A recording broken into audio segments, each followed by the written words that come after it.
The iPhone 15 is the upcoming flagship smartphone from Apple. It is rumored to be released in September 2023.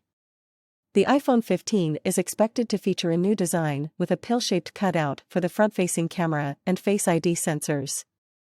It is also expected to be powered by the new A16 Bionic chip and have a 6.1-inch or 6.7-inch OLED display. New design with pill-shaped cutout. The iPhone 15 is rumored to have a new design with a pill-shaped cutout for the front-facing camera and Face ID sensors.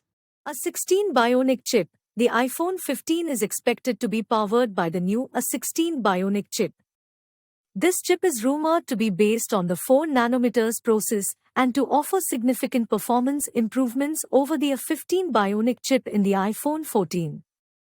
6.1-inch or 6.7-inch OLED display. The iPhone 15 is expected to have a 6.1-inch or 6.7-inch OLED display. This display is rumored to be brighter and more energy efficient than the displays in the iPhone 14 series. Improved camera system. The iPhone 15 is rumored to have